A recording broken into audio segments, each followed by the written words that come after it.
Before worship, as you can see, we have several of what we call our festival banners up. And those mimic the stained glass windows that are found throughout our sanctuary. And the chalice, I believe, is on the ramp as you exit the sanctuary. But we have this one right here, and I don't know if you can see what it is. Can anyone make out what that design is? It's a little tricky. It's a comma. It's kind of hard, yeah. Well, I'll help you out. It's a comma. So Aiden was looking at some of our, Aiden's back there, looking at some of the banners and was like, what does that, what does that one mean exactly?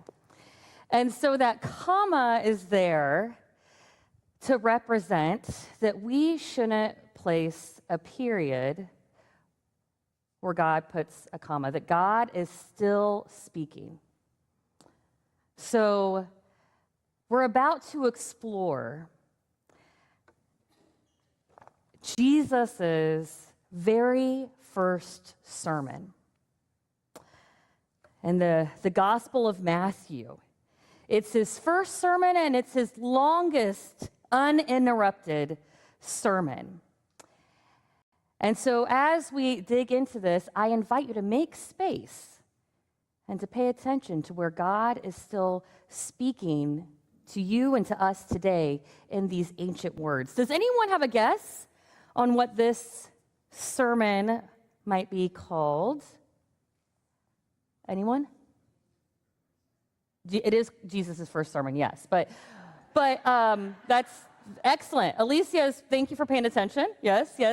This is often referred to as the Sermon on the Mount. Some of you have heard that before, yes? Alvaro was trying to give clues over here. That's good. Yes. The Sermon on the Mount. And our scripture today is this mini parable that is at the end of this sermon. And it is insinuating that if we listen to what Jesus says and then act on it, not just repeat the words or share the words or speak them, but if we truly live this lesson, that is building out a foundation that will not let the storms tear us down or blow us away. So I think it's probably important to have a little recap of what Jesus says in this sermon, right? Everybody good for that? Yeah, a few people want a refresher. I think that's good. We're going to have a little refresher, a recap, because this starts in chapter 5 and it ends in chapter 7. And don't worry, I'm not going to be reading the whole entire thing. But what has Jesus been teaching us? He's been teaching us the Beatitudes, the golden rule, how to act and not act in relationships. He says, blessed are the poor. Turn the other cheek, love your enemies, give without expecting anything in return, pray in secret, do not store up treasures here on earth, do not worry about tomorrow, do unto others as you would have them do unto you. This is the way of life that forms a foundation that will not collapse when the storms come. Think about what that really means. I quickly breezed through a short summary of all that Jesus covers. Jesus covers so much in this message. And we don't have time, as I said, to read it or even unpack it, or we would be here until next Sunday. And I don't think anyone wants to be here until next Sunday. I hope you want to come back next Sunday, but not stay the entire time. So I want you to listen again and think about the scope of what he's asking. He begins with blessings. The poor in spirit, those who mourn, the meek, the peacemakers, not the peacekeepers, the peacemakers. Lifting up the people that the world often overlooks. He tells us that we are the salt of the earth, the light of the world, meant to shine, to flavor, to preserve these teachings. He reimagines the law. It's not just don't murder. It's also deal with your anger. It's not just don't commit adultery, but honor people and relationships with your eyes and with your hearts. It's not just love your neighbor. It's love your enemies. We know how difficult these teachings are, right? He teaches us about prayer and fasting, not as a show or to put on some spectacle, but as a way to draw near to the divine. And the Lord's Prayer, which Dawn so beautifully played on the piano this morning. Thank you, Dawn. The Lord's Prayer is at the center of this message. On earth as it is in heaven, not some light years away, but living into God's kingdom of justice for all here and now. And then he offers the golden rule. In everything you do, do unto others as you would have them do unto you, which also means that we need to be kind to ourselves and to love ourselves and how God has created us, because we know what happens when we don't honor the divine in ourselves or in others.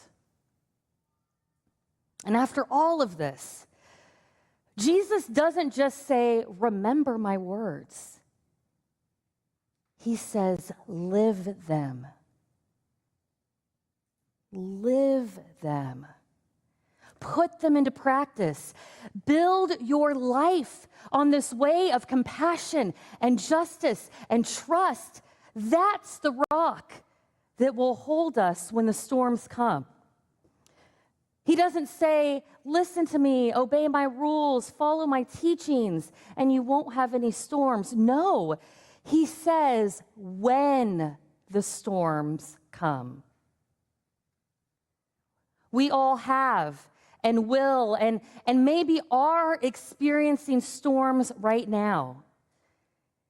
And as a church that has been living and serving for over 160 years here on this little corner of Tilton Avenue, CCSM has weathered its fair share of storms.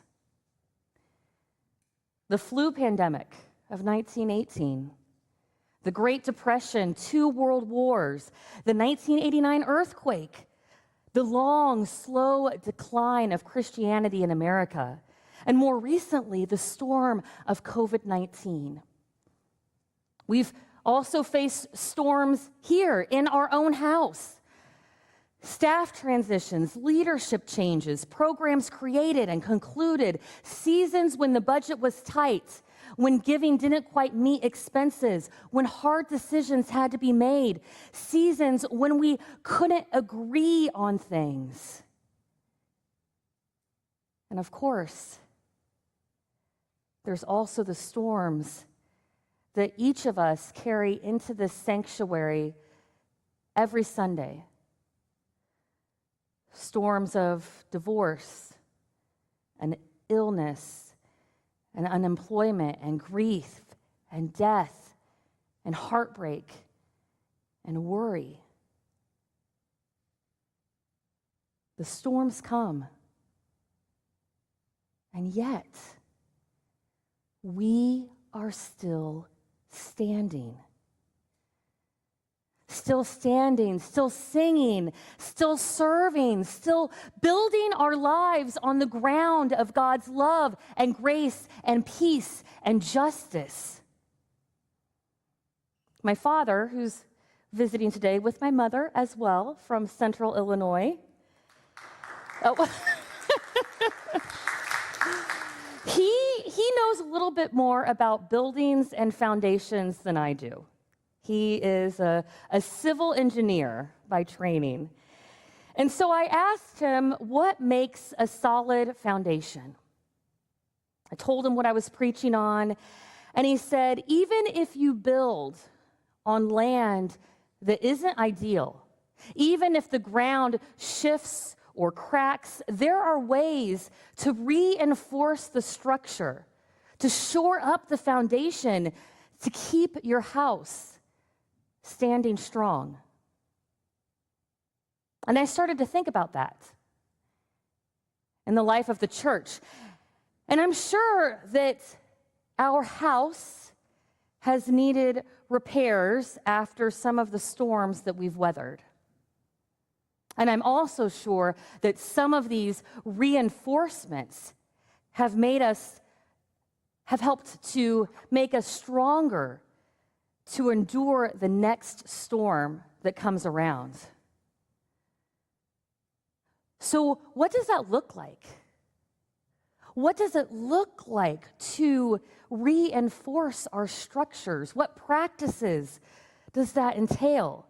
In the life of the church or in the life of our own spirituality, our own houses? I think it's gathering together on Sundays and Wednesdays. It's listening to these ancient teachings of Jesus again and again. It's sharing in communion and praying with each other and serving together. It's practicing generosity. It's passing the peace. It's singing. It's reminding ourselves that we are God's hands and feet and face. It's listening to where God is still speaking to us today. It's reading the Bible and taking it seriously, not literally, but seriously, while also turning to other prophets and teachers for insights and tools to help us be peacemakers and holy disruptors. It's creating these guiding principles that are printed on your worship bulletin on the back page, these guiding principles for our community that are based on our interpretation of Jesus's teachings and how we live these out together, including this very sermon from the Sermon on the Mount from Matthew. But in addition to these things, I want you to think about, pause your mind and everything that's going on right now, and think about what practices help ground you. What helps center us?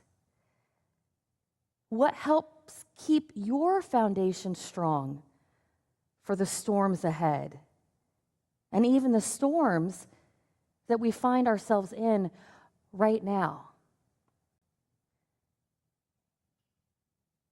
Do you have a personal practice that comes to mind? Or something that we do together as a church that strengthens your foundation? Think about that. I want you to really try to latch on to something. For me, one of those practices is communion, breaking bread together.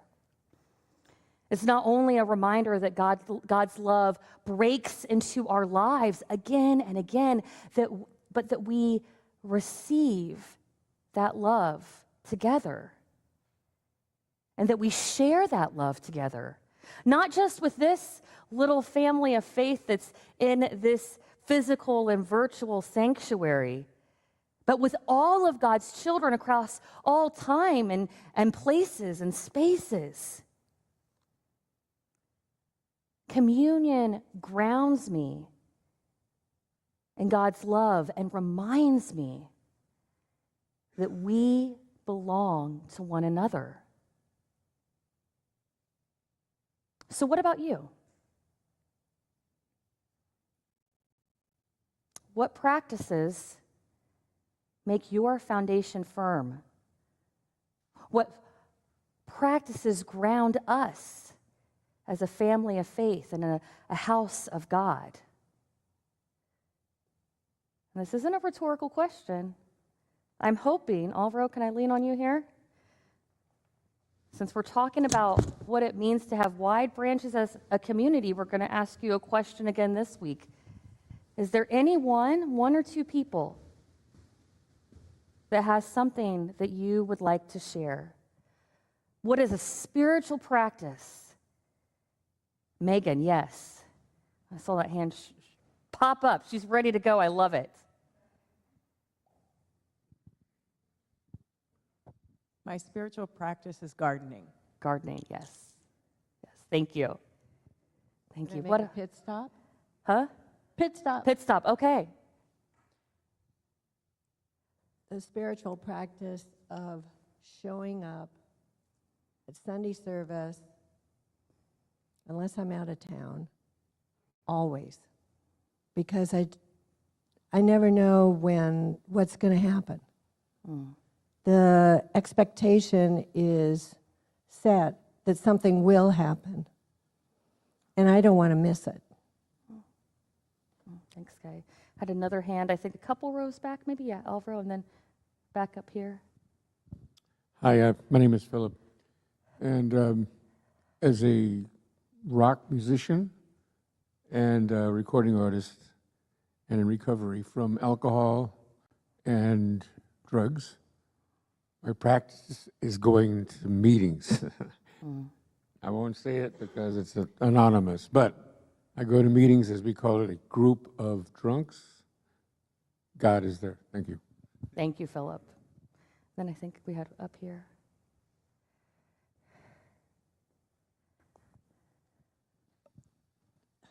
What runs me is gratitude. Gratitude. Thank you. Thank you, Alice. Anyone else want to share something? There we go. We got right back there. A couple. Two more here. Every morning I do guided meditation on a website called Insight Timer. I also listen to K-Love. Okay. And then I think Troy had his hand up. Or Ricardo, one more.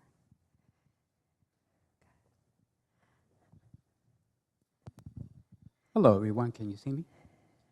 Mine is friendship. I carry it around every day. It's called amistad in Spanish, friendship. Every day I wake up between 4:30 and 5, and I go and bring water and bread to the homeless every day. And when I don't go, they tell me, "Where are you, Ricardo? We miss you." Thank you, Ricardo. Anyone else? Okay, let's make your way back to the front here, and I think Linda had her, I think, oh, I didn't see you, Verl, sorry about that. It's okay, I'm invisible. Verl, you are anything but invisible. I know. I was joking. No, my spiritual practice, I am sitting beside two of my brothers in the band of brothers. We've been meeting for about 15 years every 2 weeks, and it is a wonderful, wonderful spiritual practice. Other brothers also in the room.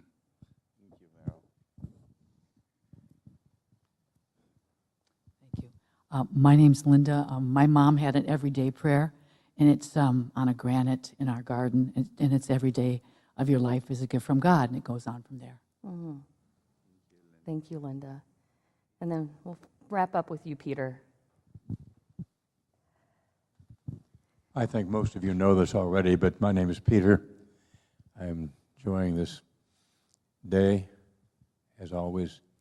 But the idea of doing the work of God with, like Ricardo was saying, people who are down and out and need help. And so almost every afternoon since Monday through Friday, since last September, I have been in Holt Hall to pass out water bottles mostly, and sometimes pastries and a few other things to the people whose lives are rough, and try to take up the place that God wants us to do. Serve that at our Samaritan house. Thank My you, Peter. spiritual practice Oh. is to cook delicious food for people to eat until they're joyfully smiling and laughing and hugging each other so they can taste and see the abundance of our loving God in the world. I love that. Thank you. One of my spiritual practices is to eat Alvaro's delicious food that he makes. I think some of you might agree that that's your practice as well. Well, thank you for sharing these practices, both what grounds you as an individual and the work that we do together, talking, praying, singing, serving. Maybe it's reminded you of something that you used to do that you might want to pick up. Maybe this conversation can continue not with the microphone having to talk in front of everyone and share, but at happy coffee hour after the service. But what we just did, these practices, this is what Jesus is really getting at here. It's not just, as I said earlier, I'm going to say it again, hearing these words. It is living them. It is embodying them. Because when we live this way, together, rooted and grounded in God's love, we become a house that can weather any storm. And as a church, as people in this country, unfortunately, we don't have to look far to see that we are in a storm right now. The storm that makes democracy feel fragile. The storm of people being kidnapped off the streets, of families torn apart, of communities living in fear. It can feel like the wind is howling and the ground is shaking and is giving way beneath us. But we have a foundation that has helped us weather the storm for over 160 years and beyond that. And we have this foundation that will continue to help us weather these storms. The foundation of God's love, God's justice, God's peace, nurtured and unveiled in community. This foundation that has carried our house through pandemics and wars and depressions and disasters, it continues to hold our house together, to hold us together, even now and for whatever lies ahead. So, church, that is good news. That is good news. I invite you, as you're able, to hear that good news, to place your hope in that good news, and to sing together that good news. Let our song of response be our prayer today as we turn to our worship bulletin and sing together, "All Are Welcome," as we lean into building a house where love can and will continue to dwell. Let us stand and let us sing.